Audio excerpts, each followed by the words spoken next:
Have you ever really stopped to think about why America's support for Israel seems so constant, almost unwavering, despite all the global discussion around it? It's a fascinating question, isn't it? Yeah, and our source material even talks about it almost like a love story, something the world won't forget. That's a strong way to put it. And our goal here in this deep dive is really to unpack that. We're looking at almost 2,000 years of history. 2,000 years. Yeah, exploring these really complex, shifting relationships between Jews, Christians, and Muslims. We're drawing heavily from the genesis of the Israel-America alliance. And what really grabs you is that this friendship, this alliance we see today, it wasn't always like this. Not at all. I mean, the source points out there was a time when Jews and Christians actively hated each other. So how did that change? Let's get into it. Okay, so to really get this, we need to go way back. Think about 2,000 years ago. Right. You have the Jewish people living in Palestine, but they're under Roman rule. It's oppressive. Our source says they were often treated almost like slaves. A really tough situation. And this context is crucial, right? Because Jewish scholars at the time, seeing all this Roman oppression. Exactly. They started believing the prophecies in the Torah, their holy book, were coming true. They felt the Messiah was due. Someone to save them, to liberate them from the Romans. That was the hope. That was the expectation. Okay, so then Jesus, or Isa al-Salam in Islamic tradition, enters the picture. The scholars, they expected him to join them, right? To be their leader against Rome. That's what they thought, yeah. But the reality, well, the source says Jesus gathered his own followers and actually spoke out against the scholars. Against them. Wow. He accused them of corrupting their religion, essentially. And this didn't go down well. I can imagine. So they hated him for it.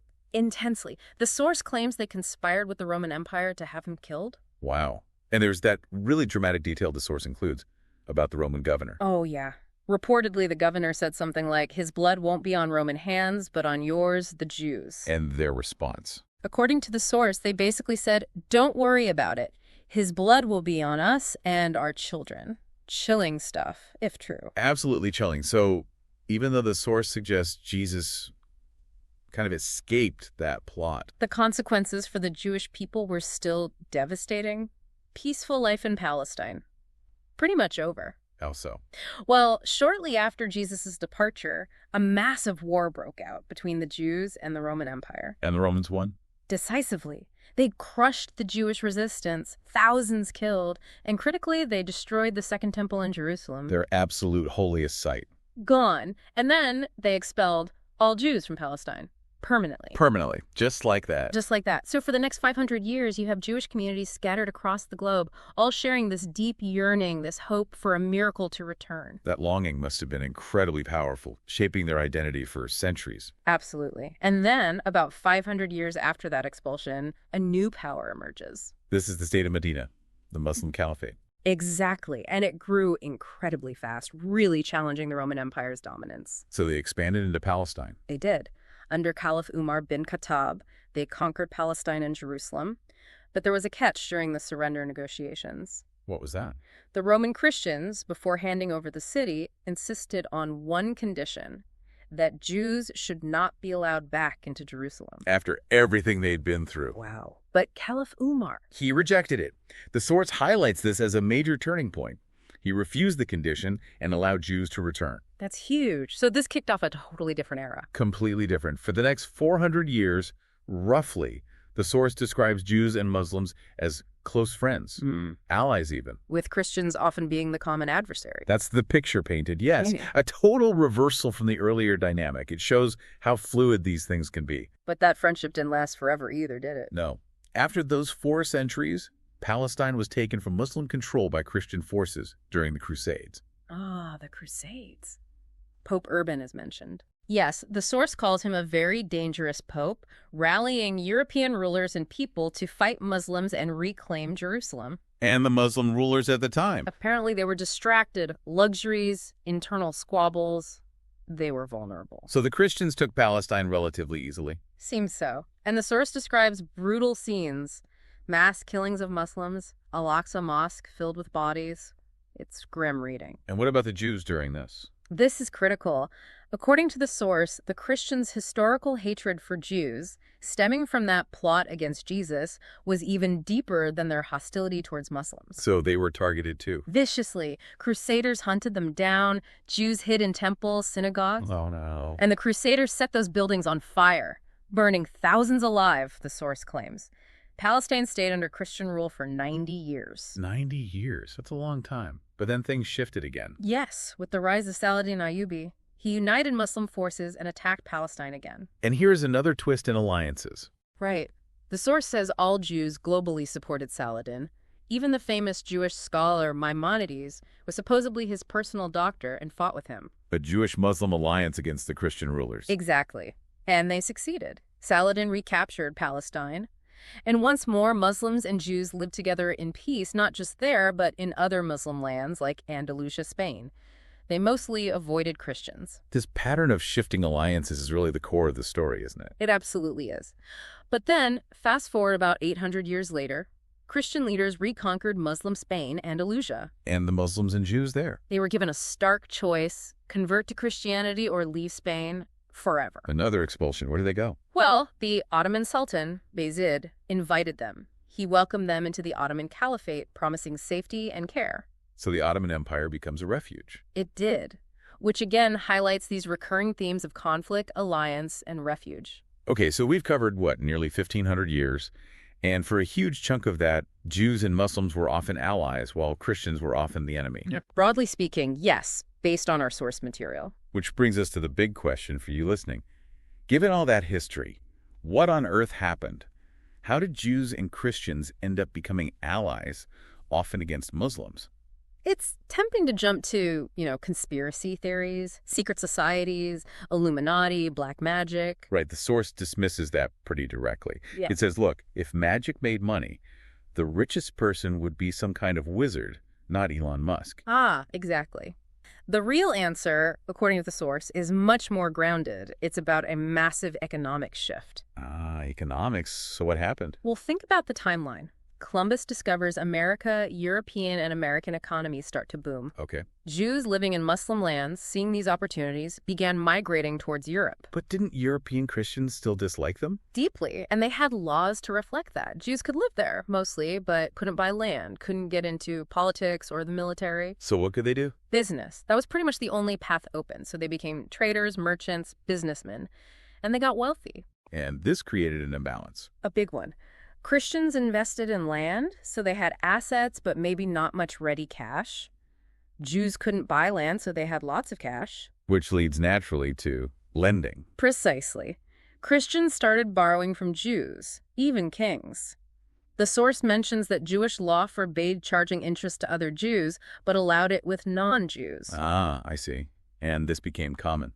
So common, the source points to Shakespeare's plays as reflecting this reality of Jewish moneylenders. And eventually, this led to banking. Yes. Jews accumulated so much capital they started setting up small banks all over Europe. But there was a problem. What was that? If a king owed a local Jewish banker a lot of money and couldn't pay, well, it was easier to just expel the Jews, or worse, killing them and wiping the debt. Bad for business, obviously. Right, so they needed something more secure. They needed a system that wasn't vulnerable to just one local ruler. They needed an international bank. Enter the Rothschilds. Exactly. Mayor Rothschild from Germany. The source credits him with founding the world's first truly international bank. How did he make it international? He sent his 5 sons out, one to each major European capital. London, Paris, Vienna, Naples, Frankfurt.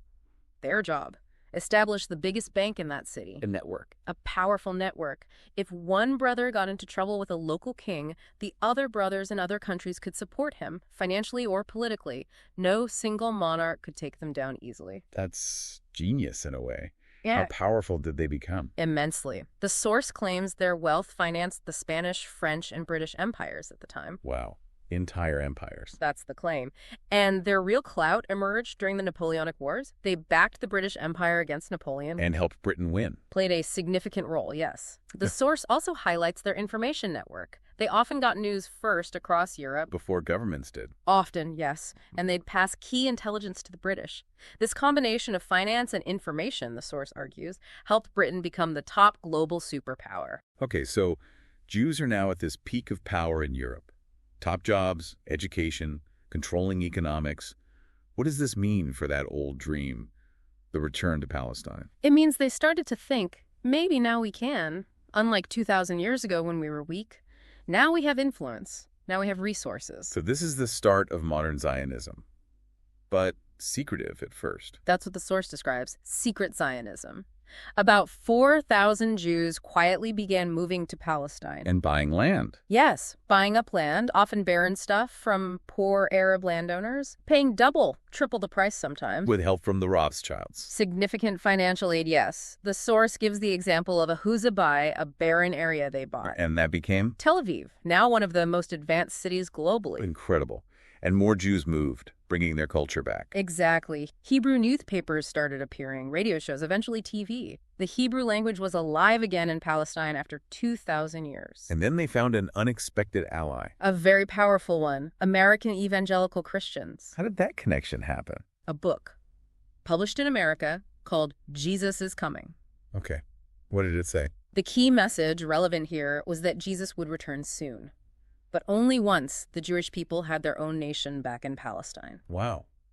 And this book was popular. Hugely popular, sold millions.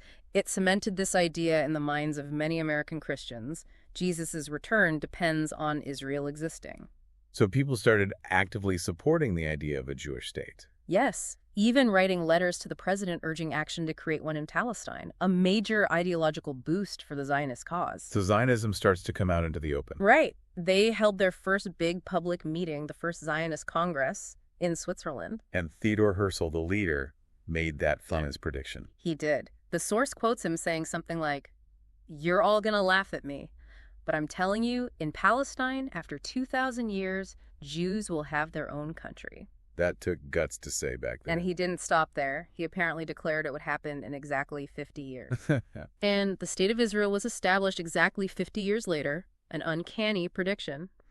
The Israeli flag was also published for the first time at that meeting. But there was still a major obstacle.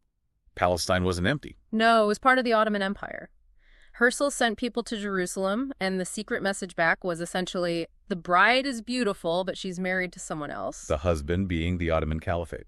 Led by Sultan Abdul Hamid, described as a very strict ruler. Did Herzl try to negotiate? He met the Sultan, yes, offered to pay off a huge chunk of the Ottoman debt if the Sultan gave Palestine to the Jews. And the Sultan's response? Defiant. The source quotes him, "Even if you cut my body into pieces, I will never hand over Palestine to you people." So direct conflict was inevitable now. It seems so. The Ottomans were the roadblock. So the Zionists looked for help elsewhere. They turned to their old friend, as the source puts it, the British Empire, asked them for help getting a country. Did Britain offer anything? They apparently offered land in Uganda or maybe Argentina. But the Zionists wanted Palestine specifically. Exclusively. The source quotes them saying, "Germans live in Germany, French in France, Jews will only live in Palestine, period." So the goal became clear.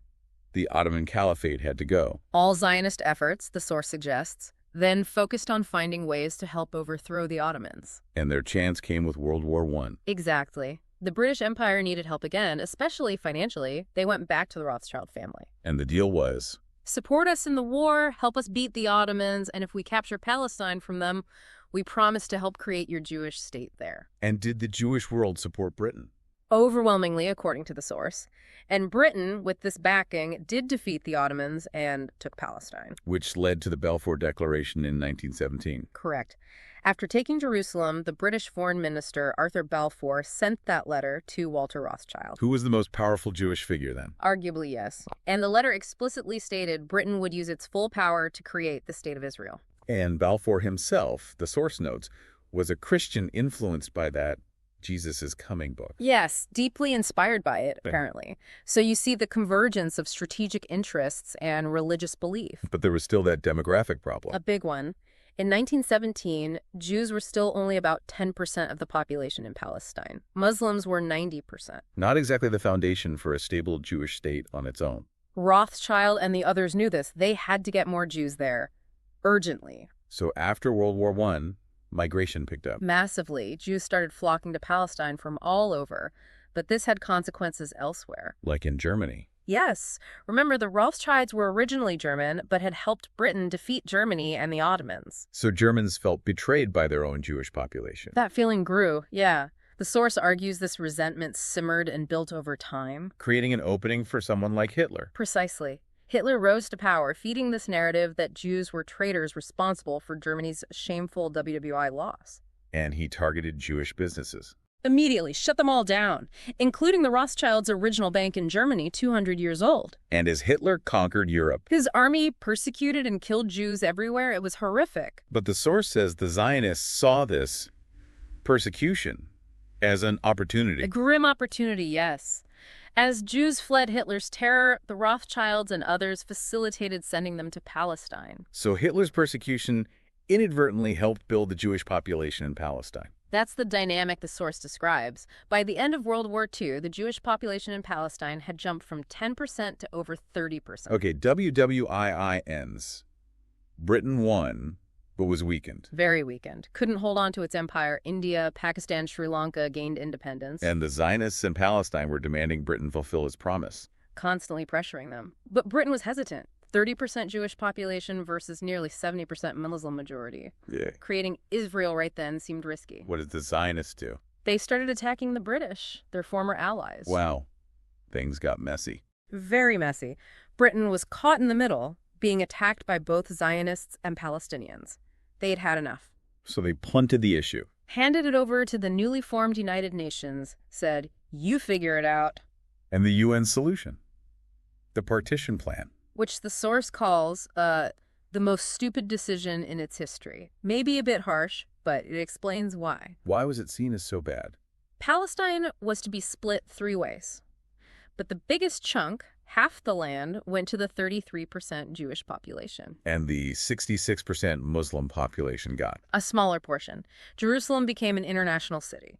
The source uses an analogy like dividing a cake for 10 people, giving half to 3 and the other half to the remaining 7. Yeah, you can see how that would seem fundamentally unfair to the majority. Right. So Jews celebrated the UN plan, but the Palestinian Muslim Committee Rejected it completely. flat out rejected it. And their leader was the Grand Mufti Amin al-Husseini. The one who had supported Hitler. Yes, which didn't help his standing with the British or Zionists, obviously. So the moment the Muslims rejected the plan, David Ben-Gurion, the Zionist leader, seized the moment, stood up, apparently under a picture of Herzl, and declared, this is a paraphrase from the source, because they're being stubborn, we're not taking half of Palestine, we declare all of Palestine will be ours.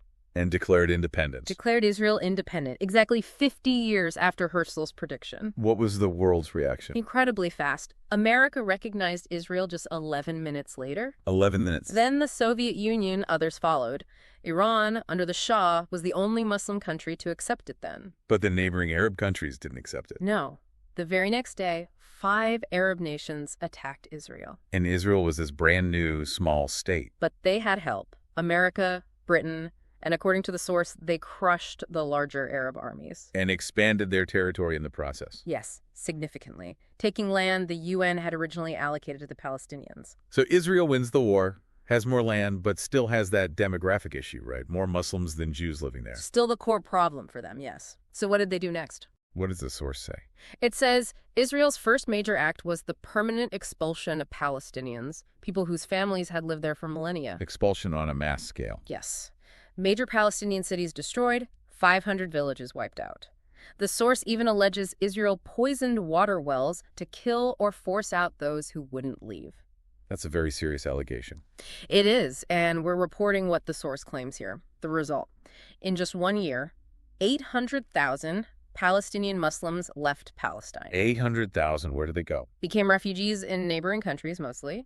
And as they left, Jews came in. 700,000 Jews arrived from around the world to settle in the now empty homes and lands. This flipped the demographics. Now, Jews were the majority, 60–70%. And the source argues this became a template. Yes, that Israel continues this strategy, finding reasons to expel Palestinians, erase Muslim presence, and ensure Zionist control over the land. Okay. We've covered an immense amount of ground. Millennia of history, shifting alliances, religious motivations, economic forces, wars. It's been a complex journey, definitely, showing how these relationships, Israel, America, the Muslim world, Christians, were forged through centuries of, well, everything we've discussed. It really paints a picture of how deeply intertwined these histories are, leading up to the situation we see today. Absolutely. The alliances we see now weren't inevitable. They were built, broken, and rebuilt over vast stretches of time. So a final thought for you, our listener, to take away from this deep dive. As you look at the world today, think about the alliances that seem so solid, so permanent. How many of them might actually be resting on foundations laid centuries ago, shaped by old conflicts, economic needs, even deeply held religious ideas that we might not always see on the surface? And what could the long-term consequences be as these deep historical currents continue to flow beneath the day-to-day headlines? Something to definitely ponder.